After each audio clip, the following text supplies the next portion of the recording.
가게사는 증시 각도기. 안녕하세요. 증시각도TV 시청자 여러분, 투자자 여러분, 도기말 여러분, 10만금 연사 여러분 모두 반갑습니다.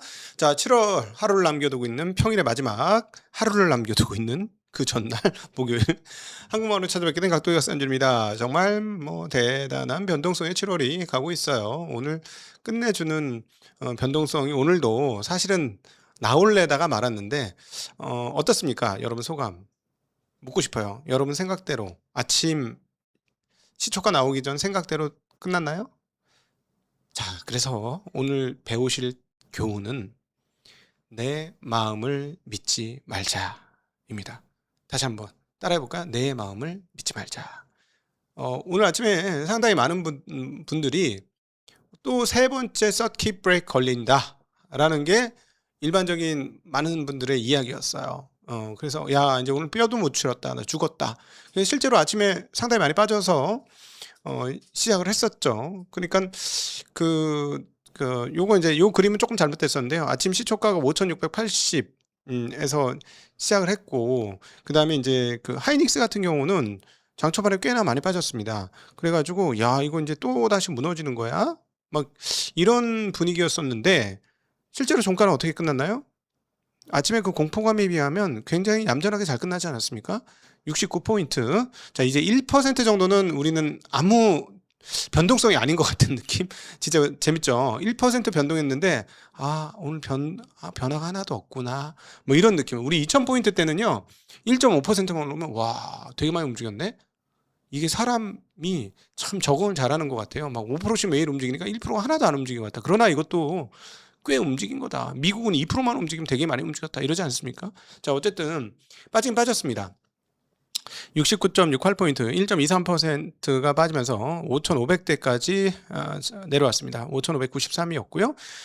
그리고 고가는 6,000포인트 근처까지 갔어요. 잘 갔습니다. 6,000포인트 근처까지 가서 와 이랬는데 말짱 도루묵으로 끝나버렸는데, 그 말짱 도루묵의 핵심은 SK 하이닉스였습니다. 자, 그리고 오늘 삼성전자가 잠정 실적 이후에 진 실적을 발표를 했고 주주 환원책도 발표를 했습니다. 삼성전자는 확실히 SK 하이닉스보다는 조금 더 조금 품격 또는 매력, 아니 뭐라 그래야 되나? 하여튼 주주에 대한 생각이 조금 격이 있어요. 네, 물론 이제 주당 주당 금액이 조금 실망스러우실 수 있어요. 300원대니까 에게? 야, 30만 원 쓰고 샀는데 300원? 뭐 이러면서 애기하실 수 있는데, 여기서 포인트는 뭐냐면은 삼성전자의 경우는 주겠다고 약속한 돈을 그대로 주고 있습니다. 분기별로 나눠서 연간 얼마에 배당을 하기로 했죠? 약 10조는 배당을 하고 3개년 계획으로 하고, 그 다음에 잉여현금으로의 절반을 배당하기로 했습니다. 자, 이 부분과 관련해서 과연 어떻게 돌아가는 판인지 조금 이따 좀 더 자세하게 얘기하도록 하고요. 그래서 이제 삼성전자는 실적 발표 이후에도 이미 알고 있는 실적이긴 했습니다만은 0.7%밖에 안 떨어졌어요. 근데 하이닉스는 오늘도 여접시 굉장히 큰 폭으로 떨어지면서 5%. 근데 하이닉스 주가 한번 흐름 볼까요? 오늘 진짜 변동성 죽였습니다. 자, 쭉 올라가다가 어제 이제 20시부터 한번 할게요. 쭉 막 미친 듯이 떨어졌다 쭉 올라갔다가 아침 이제 시작을 하는데 쭉 떨어져요. 오메 쭉 떨어져. 이렇게 쭉 여기 이제 요 왼쪽 장면 쭉 떨어져. 그러더니 갑자기 쫙 올라가요. 그냥 이야, 이제 다시 시작이다. 삼성전자 플러스 나고 막 플러스 엄청 나기 시작하는 거야. 근데 또 쭉 떨어져. 쭉 떨어져. 그리고 그걸로 끝난 게 아니라 작은 잔파도도 엄청 많았어요. 잔파도도 위로 아래로 위로 아래로 위로 아래로. 진짜 오늘 현기증 나는 하루였습니다. 그러니까 왜 이러느냐? 하이닉스 도대체 왜 이러느냐? 이거 지금 본질 가치하고 상관없어요. 본질 가치하고 상관없고 수급에 의해서 치고받는 싸움이 어마무시하게 이루어지는 거거든요. 아니, 어떻게 기업이 하루에 갑자기 플러스 5% 갔다가 마이너스 5% 갔다가 플러스 5% 갔다가 마이너스 5% 갔다가 하루에 어떻게 그래요? 기업이라는 게. 이거는 그냥 수급이 그냥 치고받는 그런 싸움을 하고 있는 것이다. 그러니까 대난타전, 코인, 하이닉스 주식이 아니라 하이닉스 코인이 돼버렸다라는 거죠.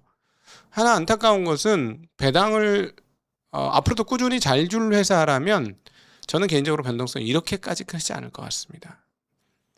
무슨 헛소리냐라고 생각하실 수 있는데요. 장기적으로는 제 말이 맞을 겁니다. 배당을 장기적으로 꾸준히 줄 회사라고 생각하면 이렇게 밈주식처럼 움직이진 않습니다. 자, 그래서 8월 5일쯤에 주주환원에 대해서 한번 기대를 해보도록 하겠습니다. SK 하이닉스. 한국의 대표적인 기업이 되려면 주주환원 없이는 그림이 안 그려진다. 그러니까 육각형 육각형 주식이 절대 안 된다라는 말씀 드리고 싶네요.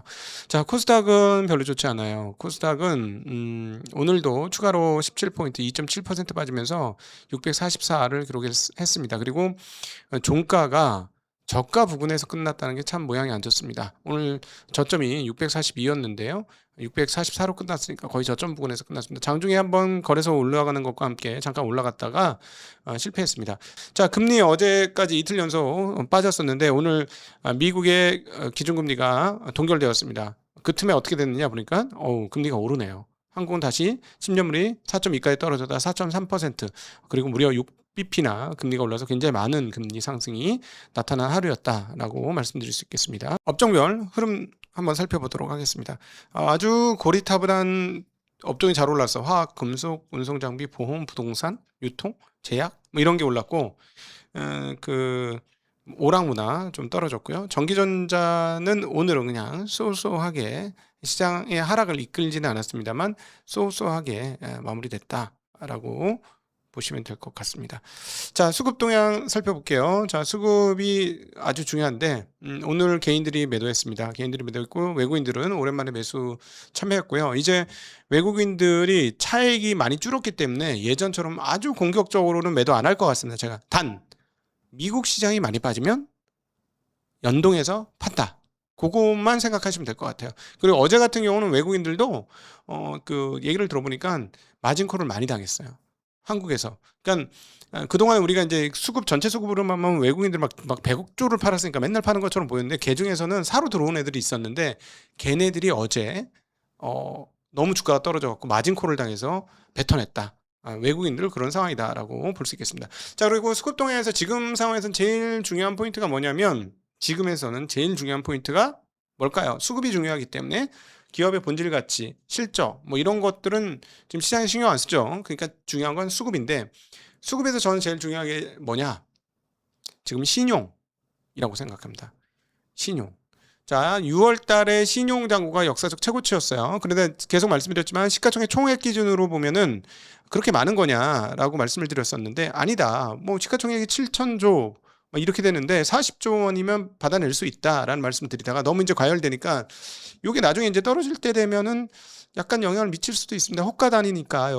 뭐 이런 얘기를 잠깐 드리긴 했었는데 자, 38조까지 가던 게 지금 33조로 떨어졌습니다. 자, 이거 너무 길게 차트를 뽑아가지고 좀 무섭게 신용잔고가 늘어난 것처럼 보이긴 하는데 이거 좀 넓게 펼쳐서 보셔야 돼요.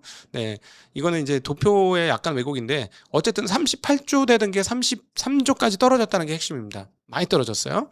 자, 근데 이게 완벽한 항복이냐가 중요해요. 아까 시가총액이 어디까지 떨어졌죠? 5천조가 깨졌잖아요. 4천조에서 33조가 맞느냐, 많은 거냐라는 고민은 조금 필요하긴 합니다. 4,600조 시장에서. 그러면 어쨌든 고점에서 지금 20% 가까이 신용이 줄어들었어요. 그러면 근데 언제가 진짜 바닥이냐? 신용 기준으로 읽을 수 있는 진짜 바닥은 뭐냐면 내가 신용 매수를 하려고 그러는데 신용이 널널해.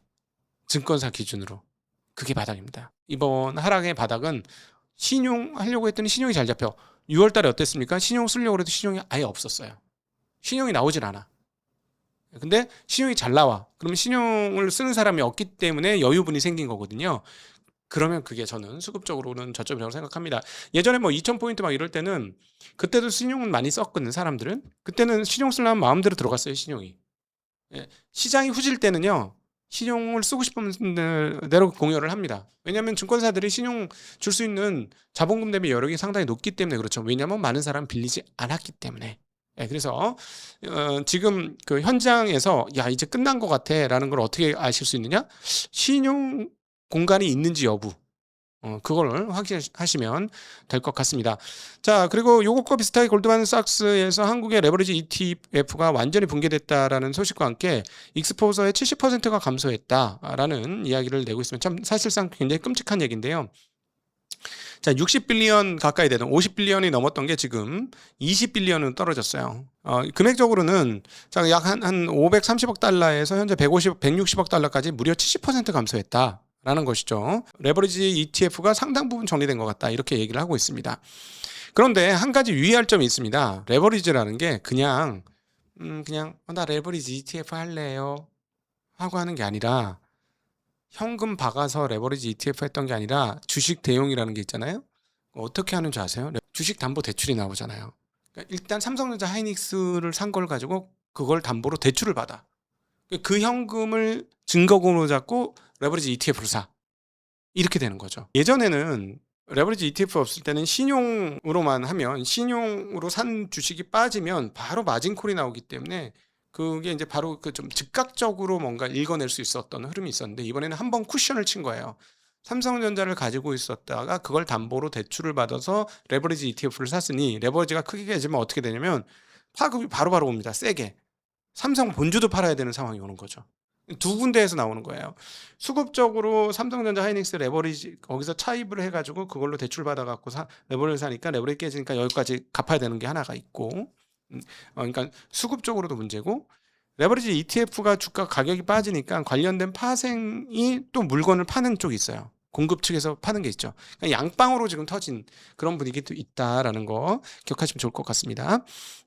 자, 그래서 오늘 아침에 굉장히 많은 분들이 이 신용 반대 매매가 꽤 될 거다라 해서 사실 굉장히 좀 조마조마하고, 미국 시장도 반도체 주식이 5% 정도로 큰 폭락을 했기 때문에 걱정을 많이 했는데, 일단 어제 그제 이틀간 기록적 하락을 했기 때문에 오늘은 크게 빠지지 않았다라고 보시면 될 것 같습니다. 네, 자, 그런 정도로 정리해 보면 될 것 같고요. 코스피가 이번에 얼마나 만에 빠졌냐? 이틀 동안에 시가총액이 860조가 사라졌습니다.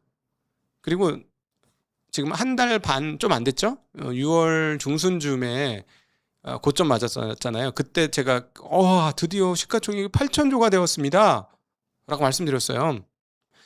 지금 4,600조예요. 순식간에 3,400조. 와, 가늠도 안 됩니다. 3,400조가 날아갔어요. 그러니까 정말 어마무시하게 날아가게 된 것이고요. 그 다음에 이제 단일 종목 레버리지로의 손실 추정액이 얼마가 나오냐면, SK 하이닉스에서는 한 24조 6천억, 삼성전자는 7조 2,500억 정도 손실액이 될 것이다 라는 추정들이 나오고 있습니다. 그래서 이번에 정말 많은 분들이 슬플 수밖에 없는 게, 너무 많은 손실을 봤다. 이 레버리지 ETF만으로도 수십조 원 이상의 그 손실을 봤다라고 볼 수가 있겠습니다. 자, 오늘 삼성전자 실적 발표가 있었습니다. 앞서 이제 잠깐 말씀을 드렸었는데요. 이번 실적 발표 내용을 한번 살펴보면은 전체 매출은 171조 원이 나왔고요.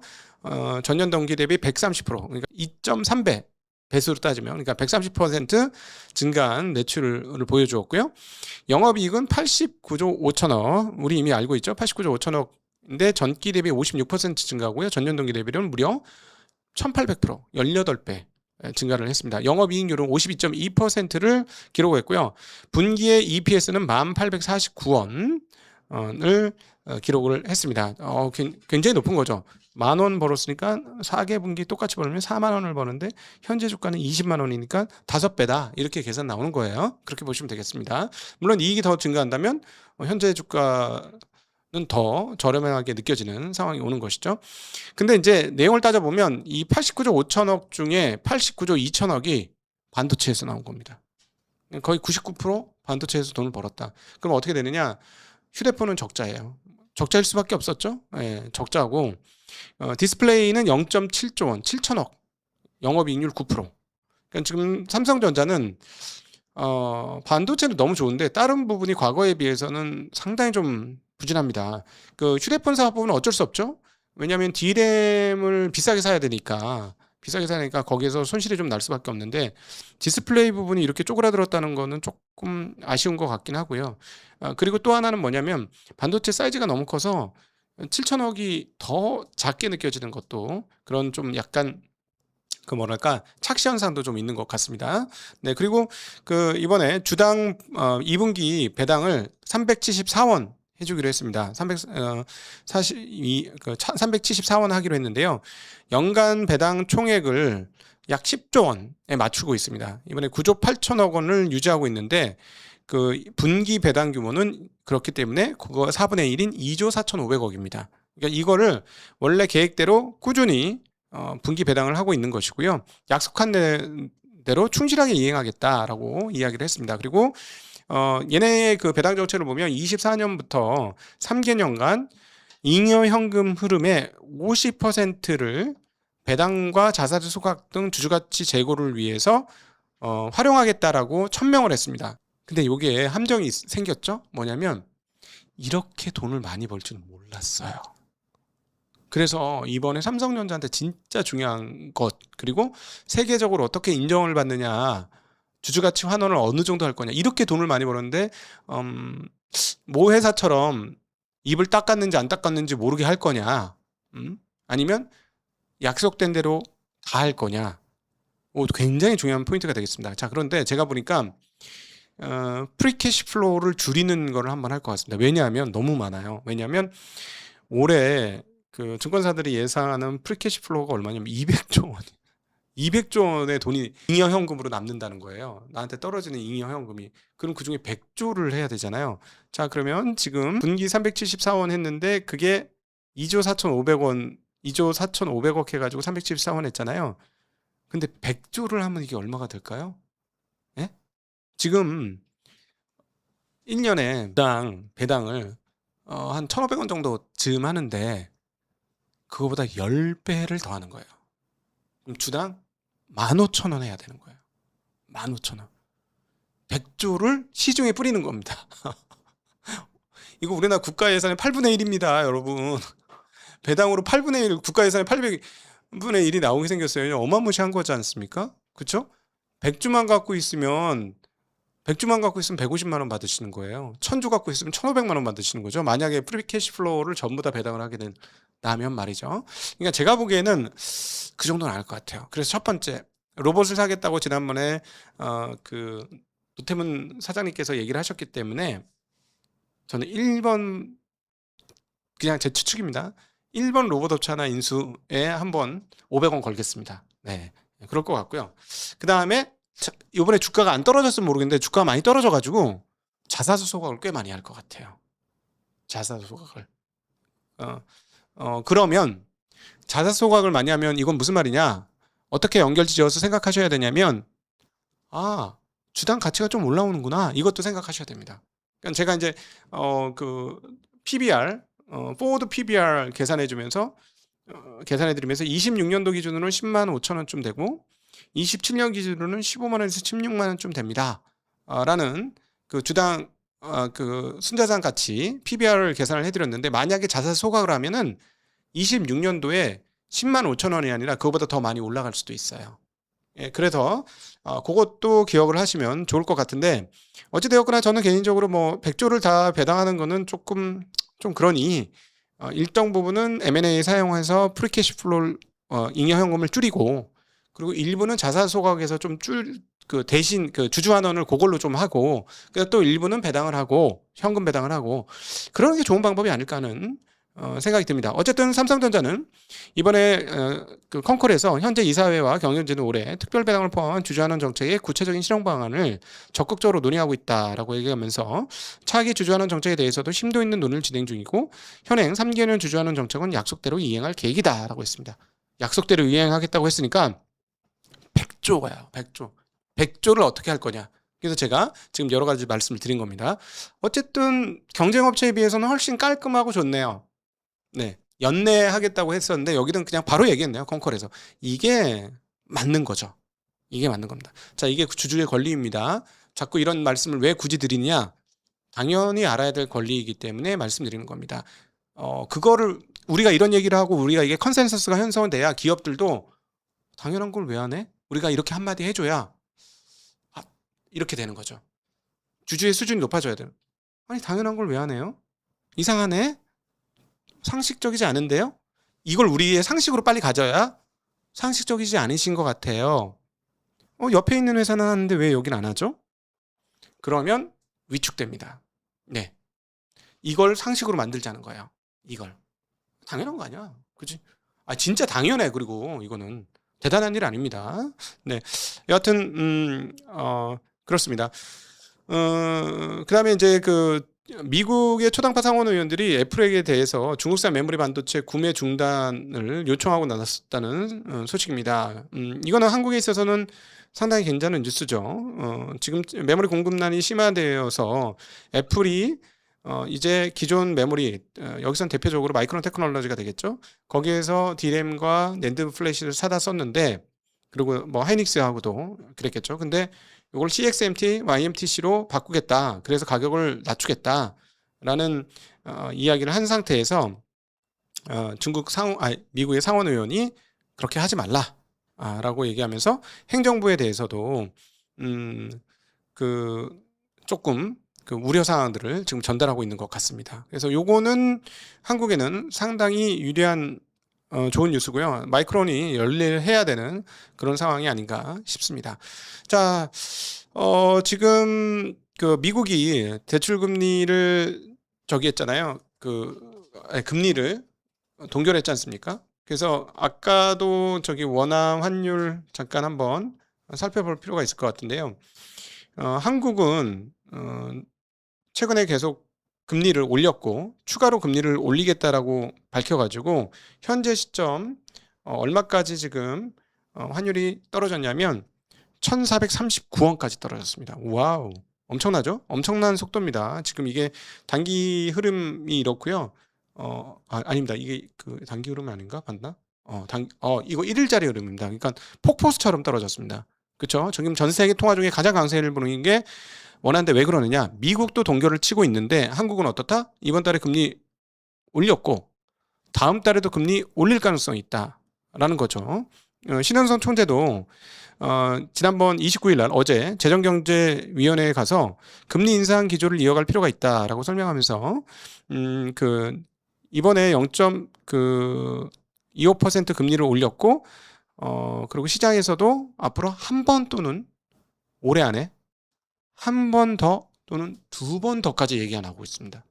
그래서 이제 대출 쓰시는 분은 굉장히 주의하셔야 되는데 연체율이 올라가고 있다는 소식입니다. 지금 은행권의 연체율이 10년 내 최고 수준으로, 물론 그럼에도 불구하고 연체율 자체는 그렇게 크게 높진 않아요. 0.32%니까.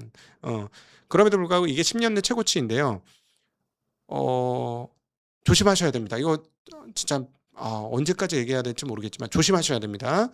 은행 레버리지 쉽게 생각하지 마십시오. 자칫하다가는 사용하는 금리가 예를 들어서 주택담보대출이 5, 6%로 대출금리가 올라갈 수도 있어요. 옛날 신용금리처럼. 그럴 수도 있는 거예요. 그래서 조심하셔야 되는데 지금 총량 규제도 있기 때문에 대출금리가 기준금리 올린 것보다 더 많이 올릴 수 있다는 거죠. 이거는 꼭 기억하셔야 되겠습니다. 그리고 이미 시중은행 대출금리의 상단이 얼마냐면 7.6%까지 올라갔어요. 상단이. 이게 일반 보편적인 수준이 될 수도 있다는 거 꼭 감안하셔야 됩니다. 예? 그러니까 여러분, 저 10억 빌렸는데 대출금리가 3.98%였는데 갑자기 한번 갱신을 하는데 변동금리 갱신을 하는데 6.3% 내라 그래. 그럼 어떻게 하실 거예요? 이거 농담 아니라니까.